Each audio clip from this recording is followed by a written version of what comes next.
Hello aspirants, welcome to EduRev. I am Gogula Rajashekar.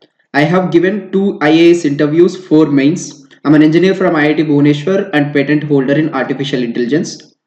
I'll be teaching you modern Indian history. In this particular video, we are going to learn the course contents and a strategy to deal with it and how to learn it effectively. Clear? Let us enter.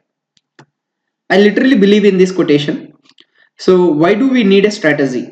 See, we'll be dealing with a history of around 200 years ranging from 1750 to 1950.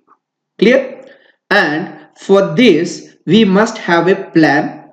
And the plan is simple. Here we'll be using the strategy given by the Britishers, which is divide and rule. So here we'll be doing what? Divide or learning. So how we are going to divide?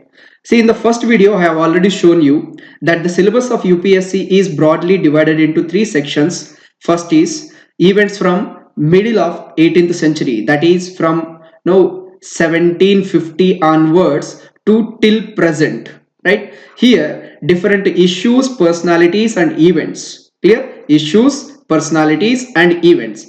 Similarly, in the second section, we have a freedom struggle and various stages of it and from different regions. So this is our second section. And in the third section, we have seen the post-independence consolidation, right? So these are the 3 broad sections.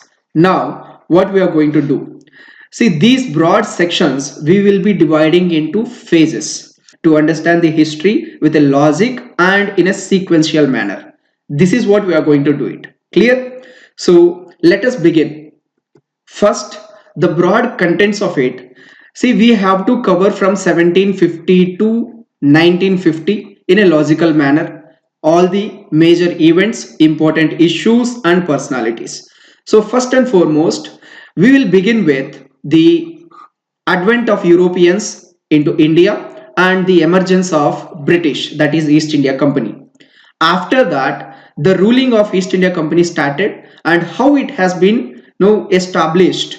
And for this, we will be dividing it into 2 sections. How? One is the direct ruling under East India Company. So for over century, from 1757 to 1857, they have ruled us under the East India Company. It is a trading company. So because of the oppressions and suppressions and various discriminations, the Indians revolted in 1857, which is the Great Revolt of 1857 or Sipai Mutiny. So after that, the Good Governance Act of 1858 came into existence and the crown of the British, that is Queen Elizabeth, has assumed the direct rule under the name of Viceroy. Clear? So in this manner, we are going to divide this first section.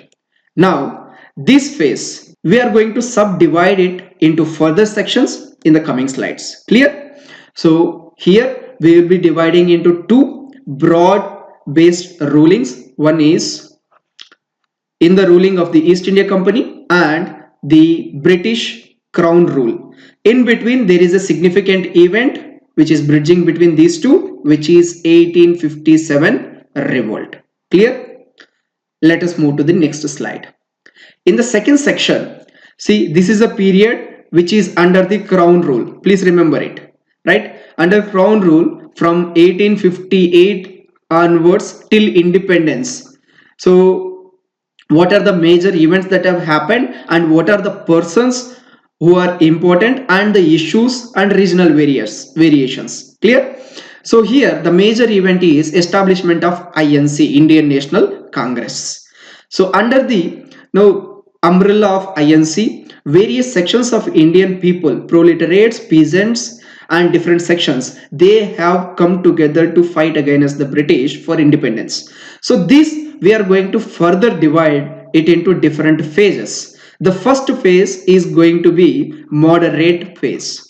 So here certain individuals who have trust in the British, they fought in a different manner, and there are certain other individuals who do not trust the British rule, so they fought in another manner. So there is a divide with respect to the manner of fighting between moderates and extremists. So this division came into being with the Surat split, which has happened in 1907.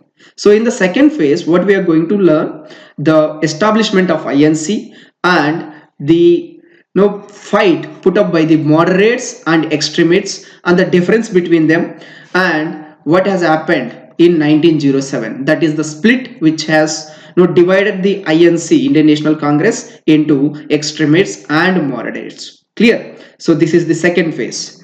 In the third phase, it starts with the advent of Gandhi into India. So far he was in South Africa. In 1915 he enters into Indian arena, and under the leadership of Gandhiji, so through INC, Indian National Congress, so what we have done, what are the different phases of it? So under this we'll be learning about the Lucknow Pact and non-cooperation movement led by Gandhiji, and civil disobedience movement, that is the Salt March and round table conferences, and later the Quit India movement. See, remember, these are the broad concepts. So within them we'll be discussing what are the different subdivisions. So this is a topic and it will be divided into subdivisions again. So for example, let me take non-cooperation movement. It will be divided into the events which has happened before non-cooperation movement and during non-cooperation movements, that is World War I or Khilafat movement along with it, and Mapila rebellion, and at the same time just before this what has happened, the Jallianwala Bagh massacre, etc. will be discussed here. Clear? Now the next phase will be the independence of India and the partition, right? So with 1947 August 15 we got the independence, but before that from 1940 onwards there is an emergence of separate state for Muslims under the name of Pakistan, right? So how the partition came into being and what are the roles played by different individuals, and at the dawn of the independence we have also seen the sorrow of partition. So here we'll be looking at the causes and consequences of partition. Clear? So all of them will be discussed under the broad heading of independence and partition. Now once the partition has been done and establishment of two separated nations out of India has happened, so here we'll be looking at the post-independence consolidation of India, that is from 1947 to till now, how India has emerged from the nascent stage to what now we have, that as a global leader. So how we have emerged as this nation now, right? So we'll be looking at different fields and how India has performed and contributions by various individuals in this. So this is how we are going to cover all the sections of our syllabus. So what are they? First section, which is significant events, personalities and issues from 1750 to 1950 or even till date. Right? In the second section, the freedom struggle and various stages. Third section, post-independence consolidation and developments after the independence. Clear? So I hope this is clear, and this is how we are going to divide our entire syllabus and further subdivide each of this topic in order to understand, and we'll be putting them on a timeline in a chronological manner, so that at the end of the course, so from 1757 till whatever that we discuss in the course, so year wise we will be having a timeline of significant events and personalities and issues. Clear? So I request you to make this timeline, and I'll also be providing with the videos. Clear? I hope this is clear, and thank you very much for this, and we'll be meeting in the next video.